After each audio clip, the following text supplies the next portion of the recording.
Good afternoon.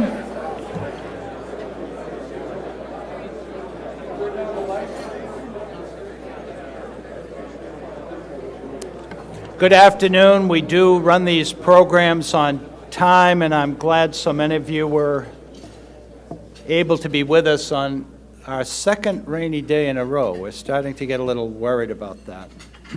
My name is Peter Rollins, and along with our Chancellor, Father Monin, and our Senior Vice President, Jim McIntyre, and our Dean, Andy Boynton, and the Chairman of our Board of Advisors, John Hamill, I welcome you to the Chief Executives Club of Boston.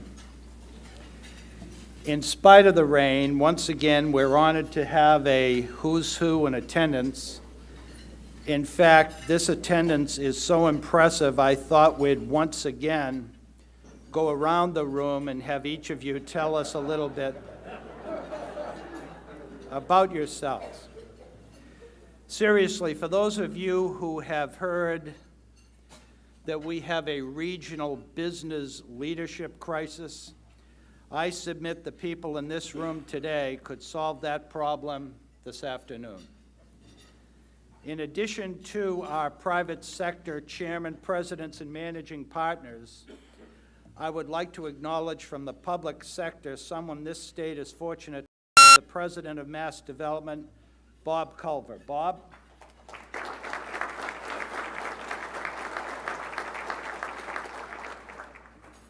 A man whose star continues to rise, the Secretary of the Massachusetts Office of Economic Development, Ranch Campbell. Ranch?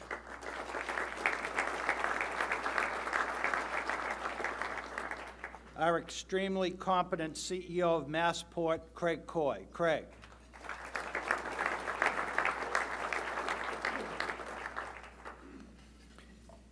A former fellow City of Melrose playground instructor, and now our state's outstanding Commissioner of Education and the overseer of MCAS, David Driscoll. David.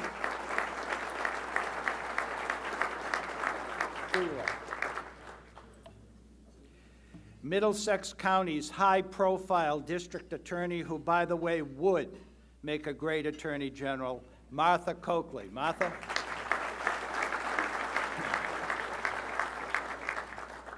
And perhaps the best state treasurer in the country, if only he could get some name recognition, Tim Cahill. Tim?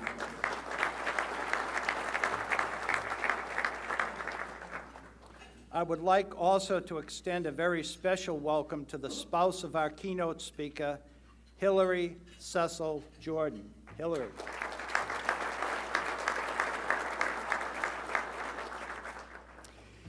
And also welcome to a first-time attendee, Channel 5's anchor, the bright and charismatic Heather Unruh. Heather.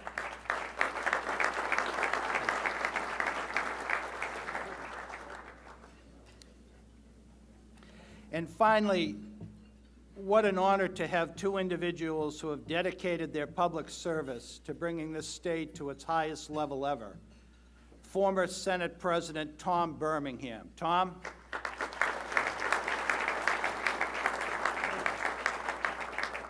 And Speaker of the House, Tom Finneran. Tom?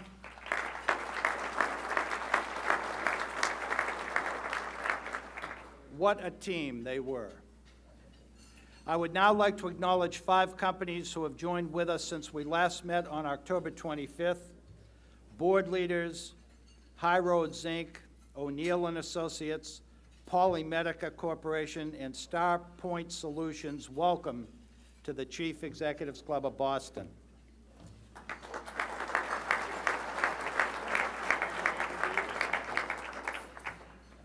About the waiting list rumor, it is still possible to become a member. Our brochures will be in the foyer as you depart. For those of you who wish to mark your calendars, something a little unusual, we'll be gathering twice in January. On January 12th, KeySpan's Nick Stavropoulos will be hosting Dell Computer's new CEO, Kevin Rollins.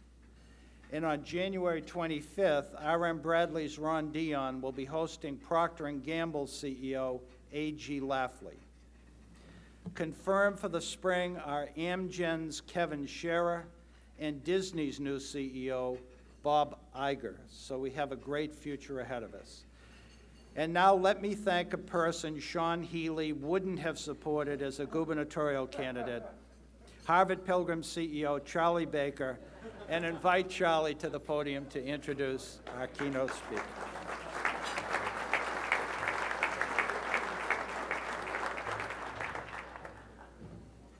First of all, I want to thank you all for coming, given the lovely weather we have outside. But I'm sure the reason you all braved through it was because we have a terrific speaker in Mike Jordan. And I must say, Mike, I was really glad to see you come back to the table after you got up and walked out of the room a couple of minutes ago. I was getting a little worried about how many sort of funny animals I could make with my hands if you didn't return. Today's keynote, I think, as all of you know, is a recognized builder and leader of successful companies. He's been called a turnaround artist by Forbes magazine, and he's currently turned his talents to EDS, which I'm hoping he'll talk a little bit more about in a few minutes. Before he joined EDS, he led Westinghouse through one of the most comprehensive corporate turnarounds in business history, eventually guiding the company to acquire CBS, which he later led. He's also been at the helm of PepsiCo Worldwide Foods, which includes, among other things, Frito-Lay, and spent 10 years before that at McKinsey. He's currently a trustee of the Brookings Institution. He's on the board of Aetna, which is a company that's done a pretty successful turnaround of its own over the last few years. I'm sorry to say that he's a graduate of that small trade school down there in New Haven, Yale University, and he has an MS in engineering from Princeton, and he also spent 4 years in the Navy under Admiral Hyman Rickover. Mike, we are all looking forward to what you have to say today, and we welcome you to the CEO Club of Boston. Thanks for being here.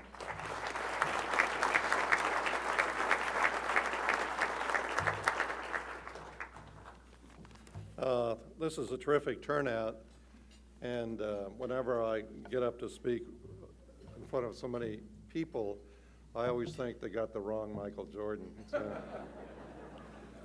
I'm really flattered by being asked to come here, listening to the luminaries who have spoken here and will speak here.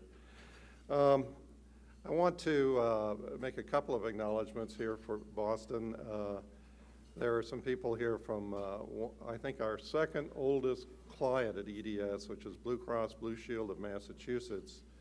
And we've been with them 36 years, and they just re-upped for another 10 years, which is either good judgment or good salesmanship on our part. So thank you very much, Shield, and Blue Cross Blue Shield of Massachusetts. We also just signed a major contract at Bears in this neighborhood with the Dutch company Royal Ahold, which is a owner of supermarket chains both here and in Europe. And of course, their local brand name in New England is Stop and Shop, which is one of the stalwarts of New England. And back in my PepsiCo days, I used to have to come up to Boston and get beat up by the Goldbergs all the time. I remember those guys. I want to give you a little perspective on what's happened at EDS, the turnaround at EDS. We did, in many respects, it has a lot of similarities to the work I did in the 90s with my team at Westinghouse, and in many respects, it's very different. The similarities when you're in a turnaround situation are pretty similar because they're financial. You have to first stop the bleeding, because most companies in trouble are hemorrhaging cash and earnings in certain parts of their business. And secondly, you have to build the balance sheet. Now, what happened when we came into EDS was at its core, had a long-term relationships and very profitable business, and we generated, solid free cash flow, well over $1 billion. But we had gotten ourselves into some contracts like the Navy Marine Corps Internet contract and a contract with 2 or 3 others that were hemorrhaging $1 billion a year in cash, and in 2002 and 2003. And when you're sitting there looking at that kind of profit drain, that cash go out the door, you go to work. And so we renegotiated a couple of the contracts that were really bad contracts, stuff we shouldn't have been in the first place. But the Navy contract was one that we thought we could really do if we had the right kind of people. So we realized that, and I'll touch on this later, EDS had been run for the last 15 years as a series of silos. 400 independent companies did not have the leverage of being a $20 billion company in either in technology or methods, whatever. And the Navy account was the worst, and it refused to, the people who were running it were very autonomous. They didn't want the input from where we did desktop rollouts well, which is General Motors. We could upgrade 90,000 desktops in a weekend without ever touching them in General Motors. So what we realized after 6 months of trying to cut through the BS is what was happening. And when you have a contract losing $800 million a year, it gets your attention. So I put a new leader in, and then we spent, in my conference room, we spent 10 days picking the best people from EDS, the best network engineers, the best quality assurance people, the best, that we could free up and put them into the Navy contract. We turned around our customer relationships. We turned around our execution, and so that we lost. That was in '04. We cut our loss in half from 800 to 400 million. This year we'll make 140 million in the Navy contract. So we really turned it around. But this is hard work. I mean, this is really hard work, and it was the dedication of a lot of our people who went in and focused on managing the details very vigorously. So we got through this period of excessive bleeding, but then we looked at the balance sheet, and we're in a business where people sign up with you for 7, 8, 10 years, and there was a lot of rumors in the marketplace that EDS wasn't going to be around 7, 8, 10 years. Now, I think the epicenter of these rumors was somewhere around Armonk, New York, but still, it was something we had to combat. And, the rating agencies were continually downgrading us because of a lot of surprises. So we set about selling assets and to build our balance sheet. And then in the end of '02, we had net debt of $5 billion. At the beginning of this year, we had net debt of zero. We had $3.5 billion worth of debt and $3.5 billion worth of cash.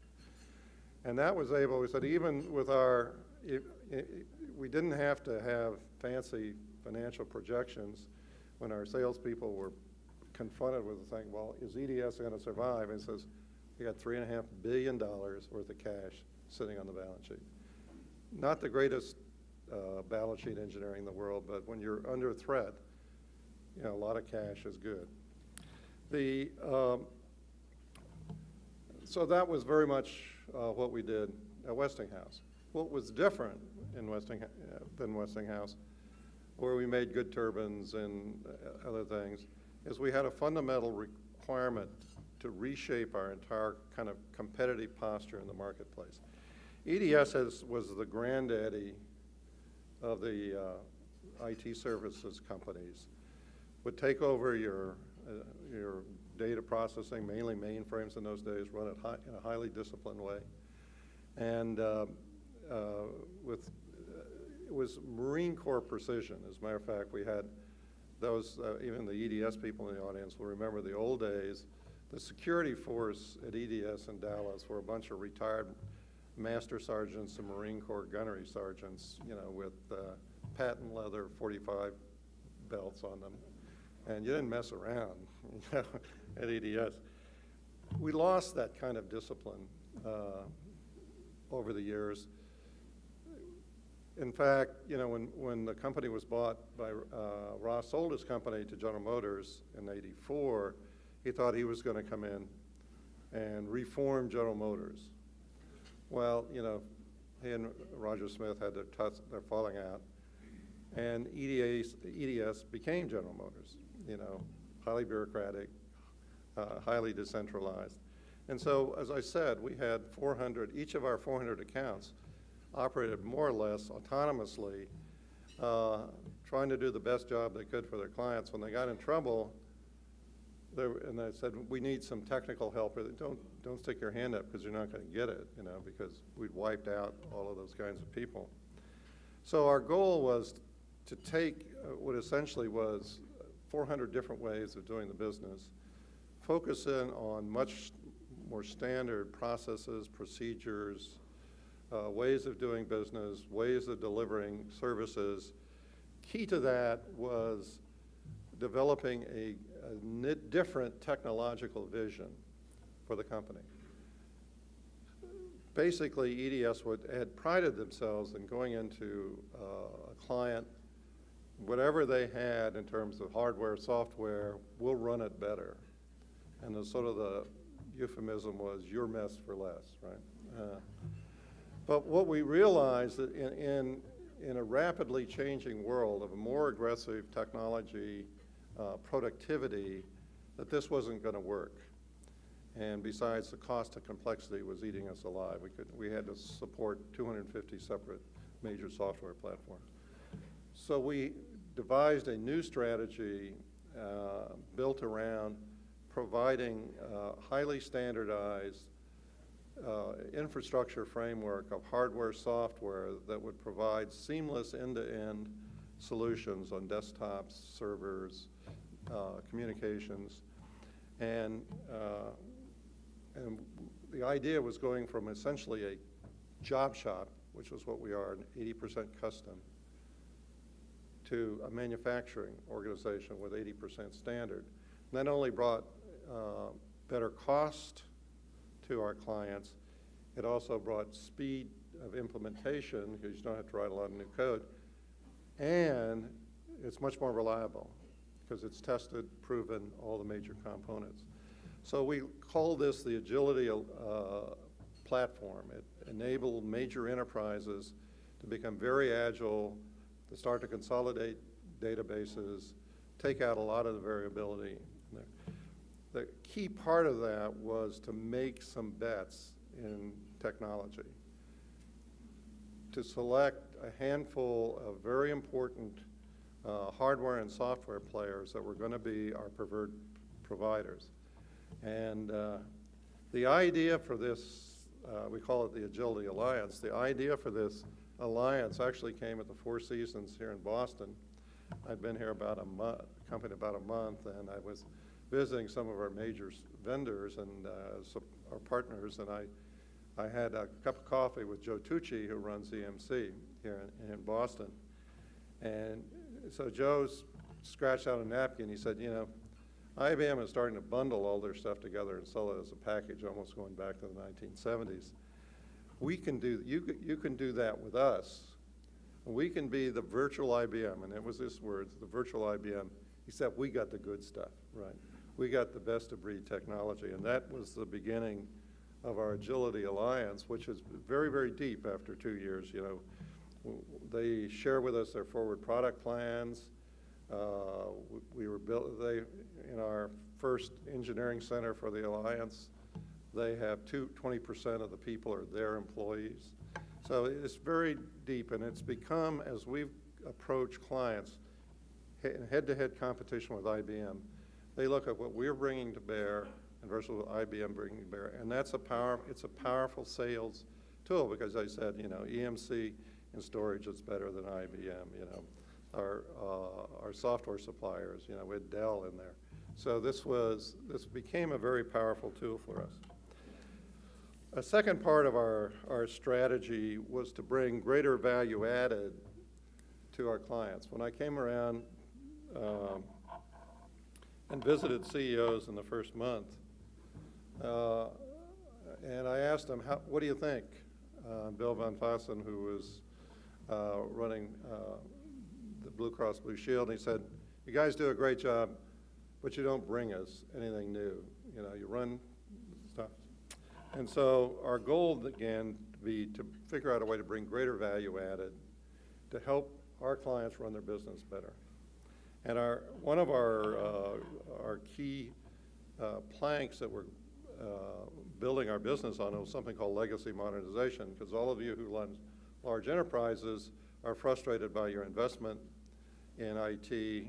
80% of it is the dollars you spend is necessary just to keep the lights on, and you don't have the budget to go change things. So we've launched a legacy modernization initiative, and it was built on the experience of a company called the Fell Group that we bought, whose business was to take large complex enterprises like Burlington Northern Santa Fe Railroad or Delta Airlines and consolidate databases so there's one definition of a product, one definition of a customer, simplify processes. And in doing this, they had taken an $850 million budget, taken costs out of it so that they spent $500 million a year 2 years later.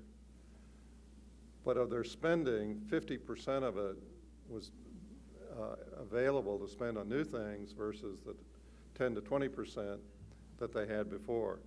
And if, of course, Delta, is in bankruptcy, and they should have filed a long time ago. But if you go to one of their gates, you'll see they have the best systems in terms of communicating with the customer.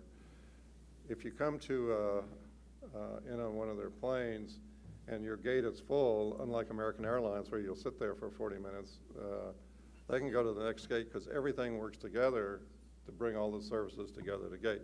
They were also able, with this platform, to go to self-service very quickly, cut out 10,000 res agents, and help survive as an enterprise. So this is the kind of thinking we're trying to bring to customers, that we can come in and help you take costs out of your infrastructure and then help you then develop a plan to reinvest that to create, what we call the agile enterprise or the agile platform. Any talk about IT, and I know Boston is a big IT town with all the software here, has got to deal with the question of offshoring. I think everybody knows that India graduates 5 times more engineers than we do. The city of Chongqing in China graduates 100,000 engineers, which is more than the U.S. does every year. And these are hungry societies, hardworking, very well trained, and for them, a technology job is very important, career aspirations. And quite frankly, they are setting the new mark in terms of effective applications development, not only in this country, but in Europe and Asia as well. We found, and I think most of our major competitors have found, that there is no way to reverse this trend. U.S. graduation rates in science and engineering continue to fall. The same thing in Britain.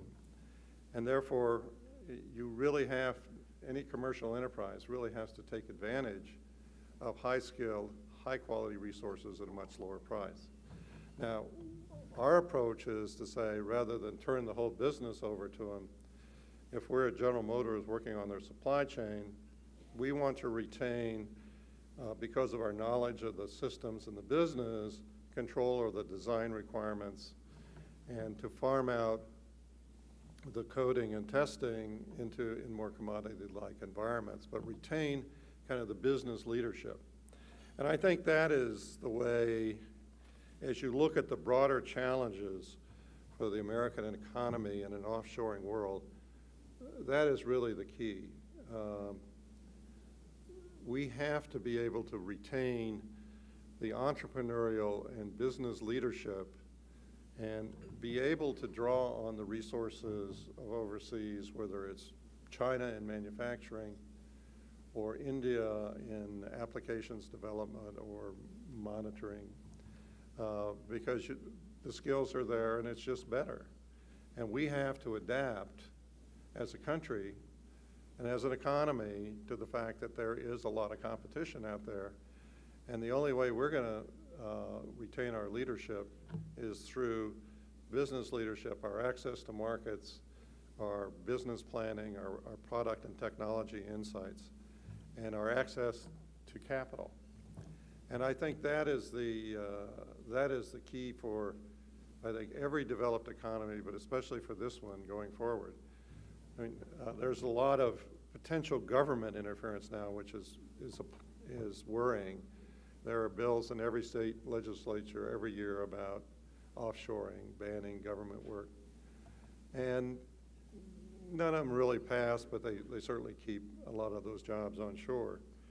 I mean, even more disturbing is the combination of protectionism and national security talk around things like visas. If you want to sell something to somebody in China and you want their people to come over and look at what you got, it takes you forever to get a visa, and you may never get it for them to come here. Similarly, there's a frightening thing. There's a recent announcement, and I saw it, I didn't get the details because I was in the UK, about restricting, not just restricting the access of foreign students to doing research in American universities, but requiring each student on each piece of equipment to get a separate clearance from the Commerce Department. Now, can you imagine the incredible bureaucratic nightmare that's going to become? I mean, our universities and research universities are the best in the world. And yes, there are legitimate actions that we need to defend ourselves against with the Chinese, the most important of which is state-subsidized capital to acquire businesses offshore with the China CNOOC Unocal instance.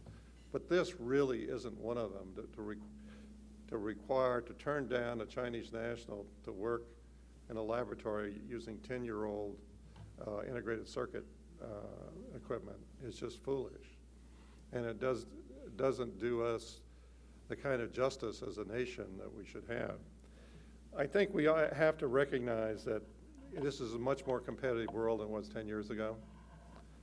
The Japanese are coming back a little bit, but they're mainly autos and consumer electronics, some other manufacturing. Europe is not much different than it was 10 years ago as a competitive threat. But now 2 billion people are entering the world economy between China and India, and they're hungry. And their governments are supporting them, and much more than our government is supporting the development of science and technology capability in this country, and I think that's a shame. But as for private business, you know, we have to, in fact, welcome the competition, because that's how we're going to get better, and that is really, you know, I think the tradition and of the U.S. business world, and one that where we, I think, will be the leaders in the Western world. Thank you very much.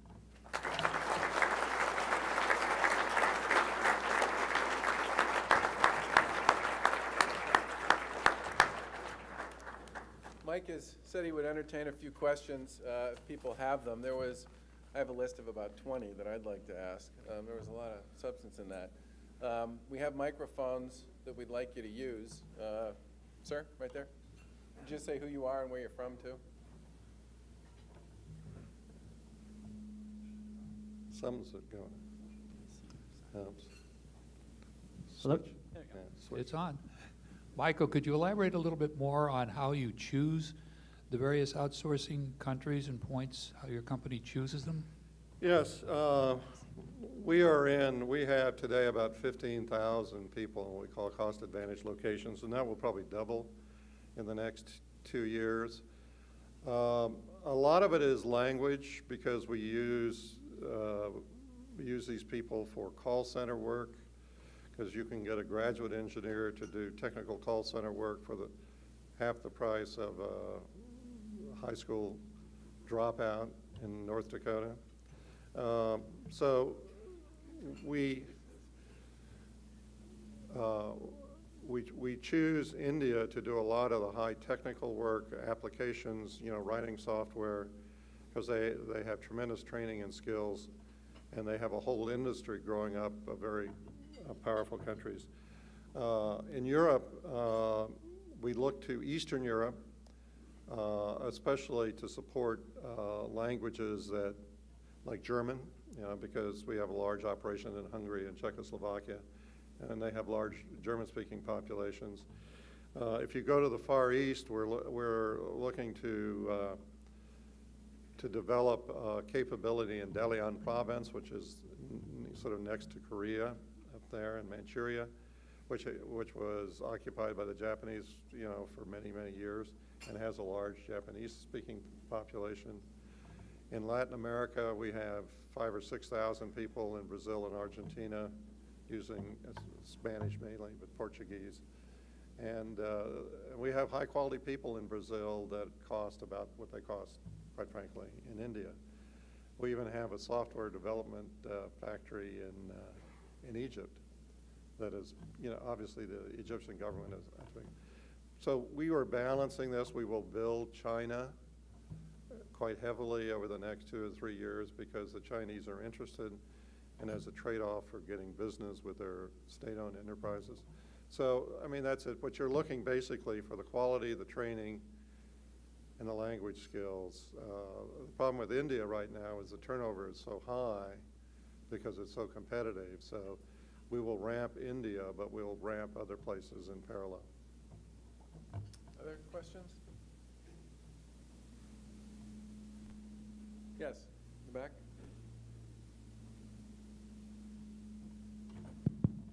If I heard you, I think that you said that the education problem for engineering in the United States is unsolvable.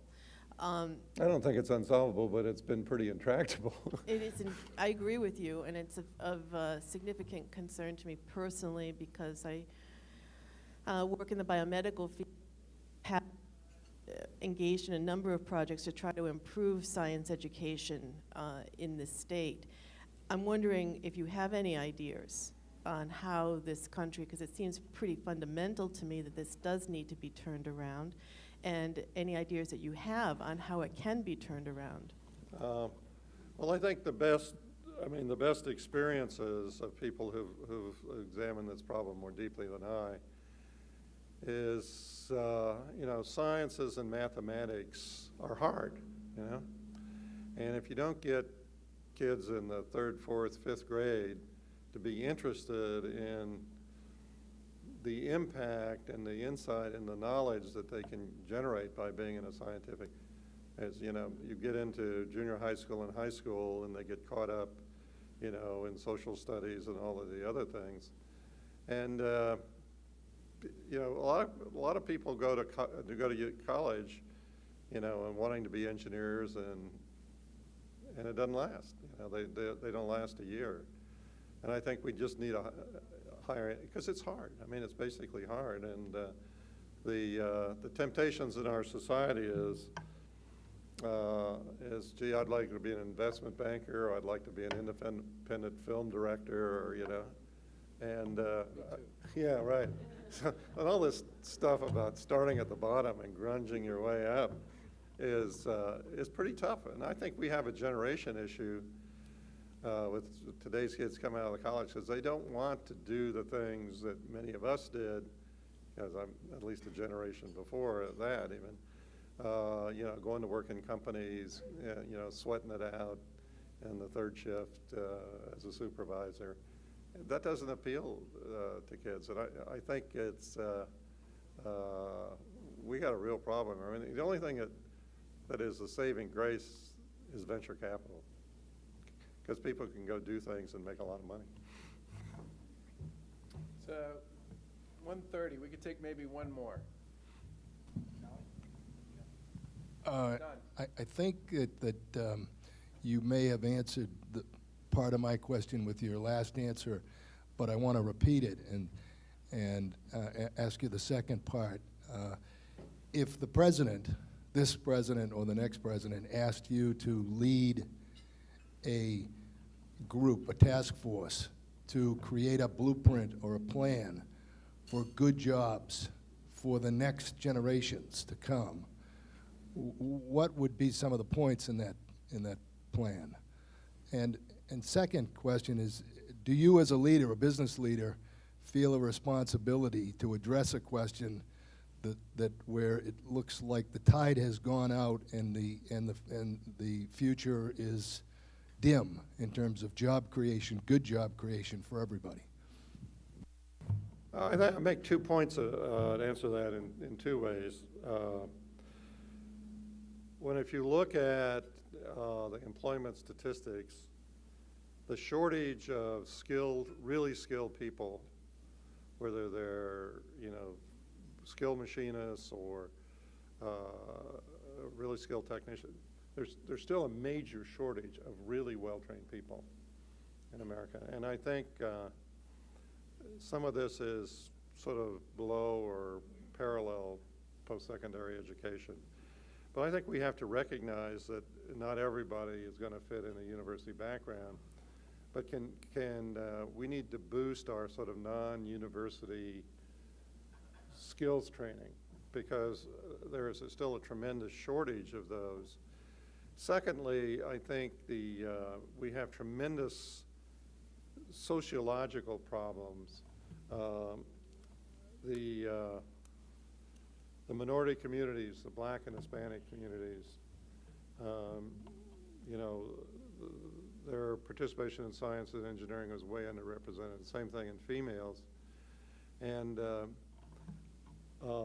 I served for 10 years as chairman of the United Negro College Fund, and we supported many of the historically black colleges and universities that have traditionally produced the black middle class in the South and even in the North. And we have done things to try to raise money, especially for science and engineering programs. And we're starting to do that. Like our company, bring these kids in as interns in the summertime, give them real experience at real jobs. We've made a good start in the Black community. The Hispanic community has been a little more difficult to penetrate because the traditional, many of the first generation parents are not as interested in education as other immigrants have been to this country, and it's an issue that goes away by the third generation. But we run the risk with the current demographic trends of having 40 to 45% of our population being not employable in the areas that we need people employed. And so I would really focus a lot on that particular aspect and reaching out to the high schools and grade schools in the minority areas to get these kids interested. And it really works. I mean, we found it in many of our UNCF schools. One of our schools, which used to be a Catholic school, Xavier now was in New Orleans, produces about 15 to 18% every year of all of the successful black applicants to medical schools. They have such a strong program. And so it's there. They've got the talent. I mean, they just need the support to go after it. Mike, I want to thank you very much for your comprehensive and candid comments, and a little token of our appreciation for coming up and bearing the New England weather. Yeah, okay, thanks a lot.